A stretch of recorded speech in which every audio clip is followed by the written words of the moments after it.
ಧನುಸ್ಸು ರಾಶಿ, ಮನಸ್ಸಿನಲ್ಲಿ ಏನೋ ಒಂದು ರೀತಿಯ ಋಣಾತ್ಮಕವಾದಂತಹ ಆಲೋಚನೆಗಳು ಪ್ರತಿ ಕ್ಷಣಕ್ಕೂ ಕೂಡ ಹೆಚ್ಚಾಗ್ತಕ್ಕಂಥದ್ದು. ನೀವು ಧೈರ್ಯದಿಂದ ಆ ಎಲ್ಲ ವಿಚಾರಗಳನ್ನು ಸಮಾಧಾನಕರವಾಗಿ ವಿಶ್ಲೇಷಣೆ ಮಾಡಬೇಕು, ವಿಚಾರ ಮಾಡಬೇಕು, ನಂತರದಲ್ಲಿ ತೀರ್ಮಾನಗಳನ್ನು ತೆಗೆದುಕೊಳ್ಳಬೇಕಾದಂಥದ್ದು. ಮಕ್ಕಳಿಗೆ ಅಧ್ಯಯನದಲ್ಲಿ ಅನಾಸಕ್ತಿ, ಓದಿನಲ್ಲಿ ಯಾವುದೇ ರೀತಿಯ ಆಸಕ್ತಿ ಇಲ್ಲದೆ ಇರತಕ್ಕಂಥದ್ದು, ಮನಸ್ಸನ್ನು ಪೂರ್ಣವಾಗಿ ಸ್ವತಂತ್ರವಾಗಿ ಬಿಡತಕ್ಕಂತಹ ಕೆಲಸವಾಗುತ್ತೆ. ಹಾಗಾಗಿ ಓದಿನ ಬಗ್ಗೆ ಆಸಕ್ತಿ ಇರುವುದೇ ಇಲ್ಲ ಅಂತ ಹೇಳಬೇಕು. ಹೊಸ ಕೆಲಸಕ್ಕೆ ಇದು ಸೂಕ್ತವಾದಂತಹ ಸಮಯ ಅಲ್ಲ.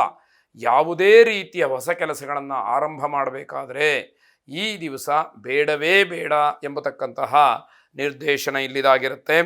ಸಕಾಲಕ್ಕೆ ಅಂದುಕೊಂಡಂತಹ ಕೆಲಸಗಳನ್ನು ನೀವು ಪೂರೈಸಬೇಕಾಗತ್ತೆ. ಆಗ ಮಾತ್ರ ಆಗತಕ್ಕಂತಹ ನಷ್ಟದಿಂದ ತಪ್ಪಿಸ್ಕೊಳ್ಬಹುದು. ಸಮಯಕ್ಕೆ ಸರಿಯಾಗಿ ಕೆಲಸವನ್ನು ಮಾಡಬೇಕು. ಸಮಯದ ಬಗ್ಗೆ, ಕೆಲಸದ ಬಗ್ಗೆ ತಾತ್ಸಾರವನ್ನು ಮಾಡಿದಿರಿ, ಆಗ ನೀವು ನಷ್ಟವನ್ನು ಅನುಭವಿಸಲೇಬೇಕಾದಂಥದ್ದಾಗತ್ತೆ. ಸ್ಥಗಿತಗೊಂಡಿರ್ತಕ್ಕಂತಹ ಹಣ ವಾಪಸ್ ಬರಬೇಕಾದ್ರೆ ಸ್ವಲ್ಪ ತೊಂದರೆ ಇದೆ. ಯಾರಿಗೋ ದುಡ್ಡನ್ನು ಕೊಟ್ಟು ಹಾಕ್ಕೊಂಡಿರ್ತೀರಿ, ಹಲವಾರು ಬಾರಿ ನೀವು ಕೇಳಿರಬಹುದು, ಆದರೆ ಆ ಹಣ ಪುನಃ ಹಿಂದಿರುಗಿ ಬಂದಿರೋದಿಲ್ಲ. ಇವತ್ತೂ ಕೂಡ ಅದಕ್ಕೆ ಸ್ವಲ್ಪ ತೊಂದರೆಯಾಗತಕ್ಕಂತಹ ಸೂಚನೆ ಇದೆ. ಯಥೇಷ್ಟವಾಗಿ ಆಹಾರವನ್ನು ಸೇವನೆ ಮಾಡಿದರೆ ಆರೋಗ್ಯಕ್ಕೆ ತೊಂದರೆಯಾಗುತ್ತೆ. ಏನೋ ರುಚಿಯಾಗಿದೆ ಅಂತ ಹೇಳಿ ನಿಮ್ಮ ಶಕ್ತಿಯನ್ನು ಮೀರಿ ಆಹಾರ ಸೇವನೆಯನ್ನು ಮಾಡಿದ್ರಿ ಅಂತ ಆದರೆ ಅದು ಆರೋಗ್ಯಕ್ಕೆ ಸಮಸ್ಯೆ ಆಗ್ತಕ್ಕಂಥದ್ದು. ಇಂದ್ರಾಕ್ಷಿ ದೇವಿಯನ್ನು ಪ್ರಾರ್ಥನೆ ಮಾಡಿ ಶುಭವಾಗಿ. ಮಕರ ರಾಶಿ, ಉನ್ನತ ವ್ಯಾಸಂಗ ಮಾಡಬೇಕು ಅಂತ ಹೇಳಿ ಮನಸ್ಸಿನಲ್ಲಿ ಯಾರಾದರೂ ಆಲೋಚನೆಯನ್ನು ಮಾಡ್ತಾ ಇದ್ದರೆ ಮಕರ ರಾಶಿಯವರು ಈ ದಿವಸ ಶುಭ ಇರತಕ್ಕಂಥದ್ದು. ಹೈಯರ್ ಸ್ಟಡೀಸ್ ಮಾಡಬೇಕು, ಅಬ್ರಾಡಲ್ಲಿ ನಾವು ನಮ್ಮ ಎಜುಕೇಷನ್ನ ಕಂಪ್ಲೀಟ್ ಮಾಡಬೇಕು, ಈ ರೀತಿಯ ಆಲೋಚನೆಗಳಿಗೆ ಸ್ಫೂರ್ತಿ ಜೊತೆಗೆ ಅನುಕೂಲ ಆಗತಕ್ಕಂತಹ ದಿವಸ ಇದಾಗಿರುತ್ತೆ. ಸರ್ಕಾರಿ ಕೆಲಸಗಳಲ್ಲಿ ಯಶಸ್ಸು. ಯಾರು ಸರ್ಕಾರಿ ಉದ್ಯೋಗಿಗಳಿದ್ದೀರಿ, ಜೊತೆಗೆ ಸರ್ಕಾರದಿಂದ ಆಗಬೇಕಾದಂತಹ ಉದ್ಯೋಗ ಏನಿದೆ ಅದೆಲ್ಲವುದಕ್ಕೂ ಕೂಡ ಶುಭ ಇರತಕ್ಕಂತಹ ದಿವಸ ಇದು. ಮಕ್ಕಳ ವಿದ್ಯಾಭ್ಯಾಸಕ್ಕೋಸ್ಕರವಾಗಿ ಖರ್ಚನ್ನು ಮಾಡ್ತೀರಿ, ಅದು ನಿಮಗೂ ತೃಪ್ತಿ, ಜೊತೆಗೆ ಮಕ್ಕಳಿಗೂ ಕೂಡ ಒಂದು ರೀತಿಯಲ್ಲಿ ಆನಂದವಾಗತಕ್ಕಂತಹ ಸಂದರ್ಭ. ನವ ವಿವಾಹಿತರಿಗೆ ಶುಭ ಸಮಯ. ಹೊಸದಾಗಿ ಮದುವೆಯನ್ನು ಮಾಡಿಕೊಂಡಿರ್ತಕ್ಕಂಥವ್ರಿಗೆ ಎಲ್ಲ ರೀತಿಯಿಂದ ಅನುಕೂಲತೆಗಳು, ಅವರು ಅಂದುಕೊಂಡಂತಹ ಎಲ್ಲ ಕಾರ್ಯಗಳು ನೆರವೇರತಕ್ಕಂತಹ ದಿವಸ ಇದಾಗಿದೆ. ಹಣಕಾಸಿನ ಲಾಭವೂ ಕೂಡ ಇರತಕ್ಕಂಥದ್ದು. ನಿಮ್ಮ ಯೋಗ್ಯತೆಗೆ ಅನುಸಾರವಾಗಿ ಹಣ ನಿಮ್ಮನ್ನು ಸೇರ್ತಕ್ಕಂಥದ್ದಾಗುತ್ತೆ. ಅನಾಯಾಸವಾಗಿ ಹಲವಾರು ಕೆಲಸಗಳಾಗುತ್ತೆ. ನೀವು ಅಂದುಕೊಂಡಂತಹ ಕೆಲಸಕ್ಕೆ ನೀವು ಶ್ರಮ ಪಡಬೇಕಾದಂಥದ್ದಿಲ್ಲವೇ ಇಲ್ಲ, ಆಯಾಸವೇ ಇಲ್ಲ. ಅನಾಯಾಸವಾಗಿ ನಿಮ್ಮ ಕೆಲಸಗಳೆಲ್ಲ ನೆರವೇರತಕ್ಕಂಥದ್ದು. ಸ್ವಯಂವರ ಪಾರ್ವತಿಯನ್ನು ಪ್ರಾರ್ಥನೆ ಮಾಡಿ ಶುಭವಾಗಿ.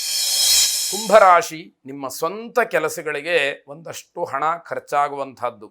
ಆದರೆ ಆ ಕೆಲಸ ಹಣ ಖರ್ಚಾಗದಲೇ ಆಗಬಹುದಾಗಿತ್ತು. ಆದರೆ ಗ್ರಹಗತಿಯ ದೃಷ್ಟಿಯಿಂದ ಹಣವನ್ನು ಖರ್ಚು ಮಾಡಿಯೇ ನೀವು ಆ ಕೆಲಸವನ್ನು ಮಾಡಿಕೊಳ್ಬೇಕಾದಂತಹ ಪರಿಸ್ಥಿತಿ, ಸಂದರ್ಭ ನಿಮಗೆ ಒದಗಿ ಬರ್ತಾ ಇರತಕ್ಕಂಥದ್ದು. ನಿಮ್ಮ ಪ್ರತಿಭೆಯ ಪ್ರಶಂಸೆಯಾಗತ್ತೆ. ನಿಮ್ಮಲ್ಲಿರ್ತಕ್ಕಂತಹ ಬುದ್ಧಿವಂತಿಕೆ, ಜಾಣ್ಮೆ, ವಿದ್ವತ್ ಪ್ರದರ್ಶನ ಇದೆಲ್ಲವುದಕ್ಕೂ ಅವಕಾಶ ಇದೆ. ಅದರಿಂದ ಮರ್ಯಾದೆ ಅಂತಕ್ಕಂಥದ್ದು ಸಮಾಜದಲ್ಲಿ ನಿಮಗೆ ಹೆಚ್ಚಾಗ್ತಕ್ಕಂಥದ್ದು. ಕೆಲಸದ ಒತ್ತಡ ಹೆಚ್ಚಾಗಿರುತ್ತೆ. ಆದ್ದರಿಂದ ಮಾನಸಿಕವಾಗಿ ಧೈರ್ಯ ಇರಬೇಕು. ದೈಹಿಕವಾದಂತಹ ಶ್ರಮವನ್ನು ಎದುರಿಸ್ತಕ್ಕಂತಹ ಸಾಮರ್ಥ್ಯ ಹೆಚ್ಚಾಗಬೇಕಾದಂಥದ್ದು. ಕುಟುಂಬದ ಪ್ರಗತಿಯ ಬಗ್ಗೆ ಚರ್ಚೆಯನ್ನು ಮಾಡ್ತೀರಿ. ನಾವು ನಮ್ಮ ಕುಟುಂಬದಲ್ಲಿ ಎಲ್ಲ ಸದಸ್ಯರು ಕೂಡ ಒಂದು ಹಂತ ಮೇಲಕ್ಕೆ ಇರಬೇಕು, ಇನ್ನೊಂದಷ್ಟು ಸಂಪಾದನೆಯನ್ನು, ಗಳಿಕೆಯನ್ನು, ಉಳಿಕೆಯನ್ನು ಮಾಡಬೇಕು ಅಂತಕ್ಕಂತಹ ಭಾವನೆ ಚರ್ಚೆಗೆ ಅವಕಾಶವನ್ನು ಮಾಡಿಕೊಡ್ತಕ್ಕಂತಹದ್ದು.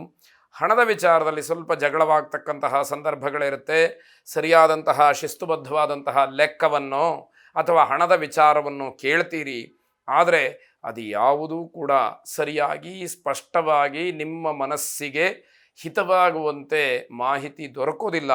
ಜಗಳಕ್ಕೆ ಅವಕಾಶವಾಗ್ತಕ್ಕಂಥದ್ದು. ಐಶ್ವರ್ಯ ಲಕ್ಷ್ಮಿಯನ್ನು ಪ್ರಾರ್ಥನೆ ಮಾಡಿ ಶುಭವಾಗಿ.